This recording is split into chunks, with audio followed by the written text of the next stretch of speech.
আমি এলাকার রাস্তাঘাটের উন্নয়ন হবে আমার প্রথম কাজ। আমাদের মেঘনা নদীর ভাঙন এই এলাকার একটা সমস্যা, ঠিক কি ঠিক না? এইখানে আমি স্থায়ী বাঁধ নির্মাণ করব। আল্লাহ যদি আমাকে এমপি নির্বাচিত করে, এলাকার স্বাস্থ্য কেন্দ্রে আমার চিকিৎসা হবে। আপনারা সরকারি স্বাস্থ্য কেন্দ্রে গেলে ডাক্তার পান না, নার্স থাকে না, ওষুধ থাকে না, মেশিন নষ্ট, ঠিক কি ঠিক না? 5 টাকার চিকিৎসা 5,000 টাকা দিয়ে করতে হয়। আল্লাহ যদি আমাকে করে, আমার চিকিৎসা, প্রাথমিক চিকিৎসা এলাকার স্বাস্থ্য কেন্দ্র থেকে হবে। এলাকার স্কুল, বাচ্চাদের স্কুল, কলেজ, মাদ্রাসা, মসজিদ, মন্দির, শ্মশান সহ যেই প্রতিষ্ঠানগুলো আছে, সেই প্রতিষ্ঠানগুলোর যেই নির্দিষ্ট বরাদ্দ থাকবে সরকার থেকে, সেইটা যেন যথাযথ ব্যবহার হয়, এইটা দেখার দায়িত্ব আমার।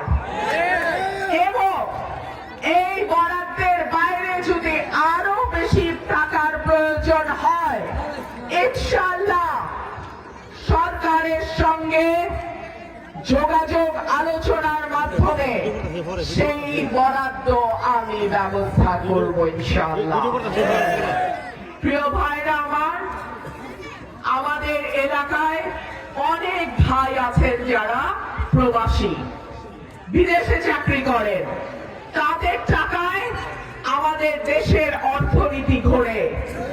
সেই প্রবাসী ভাইদের পাঠানো রেমিটেন্স বা টাকায় আমাদের এলাকার উন্নয়ন হয়, পরিবারগুলো চলে, এলাকায় একটা সচ্ছলতা ফিরে আসে। কিন্তু এই ভাইদের সুযোগ সুবিধা অসুবিধা, তাদের নানান রকম হয়রানির বিষয়ে সংসদে আওয়াজ তোলার মতন কেউ নাই।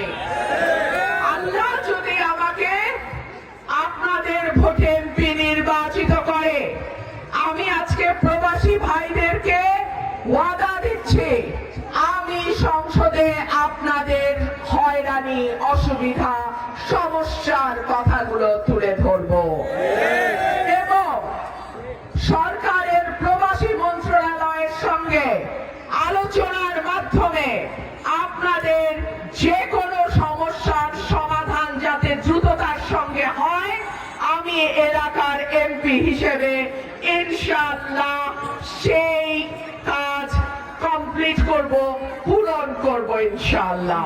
আমাদের বিভিন্ন এলাকায় খেলার মাঠের দাবি আছে, কি পানিশ্বরে আছে? খেলার মাঠ হবে। আমাদের কিশোর, তরুণ, যুব সমাজ তাদের শারীরিক মানসিক উন্নতি গঠনের জন্য খেলাধুলার কোনো বিকল্প নাই। আমাদের এলাকার যারা তরুণ ভোটার আছে, তাদের জন্য প্রশিক্ষণের ব্যবস্থা করা, যাতে তারা ঘরে বসে রোজগার করতে পারে, ছোট ব্যবসা করতে পারে, এলাকার ছেলে এলাকাতে থেকে কাজ করতে পারে, পরিবার চালাতে পারে, অর্থাৎ কর্মসংস্থানের ব্যবস্থা করা। ইনশাআল্লাহ আল্লাহ যদি আমাকে এমপি নির্বাচিত করে, কর্মসংস্থানের ব্যবস্থা এলাকাতেই হবে। আমার মা বোনদের জন্য আমার একটা প্রতিশ্রুতি আছে, ব্রাহ্মণবাড়িয়ার গ্যাস আগে ব্রাহ্মণবাড়িয়ার মানুষ, ব্রাহ্মণবাড়িয়ার উপর দেয়া গ্যাস চায় অন্যান্য এলাকায়, এইটা হইতে দিব না। আগে ব্রাহ্মণবাড়িয়ার মানুষ গ্যাস পাবে, তারপরে ব্রাহ্মণবাড়িয়ার গ্যাস অন্য কোথাও যাবে। আমাদের আশুগঞ্জ একটা বাণিজ্য নগরী। আশুগঞ্জে বিদ্যুৎ কারখানা, সার কারখানা, গ্যাস, চালকল কি নাই আশুগঞ্জে? তাহলে কেন এখনো পৌরসভা হইল না? আমাদের সরাই উন্নত, সরাই আরো উন্নত হবে ইনশাআল্লাহ। পৌরসভা হওয়ার সকল শর্ত পূরণ সত্ত্বেও কেন পৌরসভা হইল না? আমাদের যথাযথ অভিভাবক আসে নাই। আমরা যথাযথ অভিভাবককে ভোটের মাধ্যমে নির্বাচিত করে ইনশাআল্লাহ এই এলাকাকে পৌরসভা করব ইনশাআল্লাহ। আপনাদের দোয়া আমার সবচেয়ে বড় শক্তি, আপনাদের ভালোবাসা আমার সবচেয়ে বড় সাহস। আমি আপনাদেরকে অনুরোধ করব 11 তারিখ বিকাল থেকে 12 তারিখ রেজাল্ট ঘোষণা না হওয়া পর্যন্ত আল্লাহর ওয়াস্তে কেন্দ্র ছাড়বেন না। আমার কোনো হাই কমান্ড নাই, আমার কোনো লো কমান্ড নাই।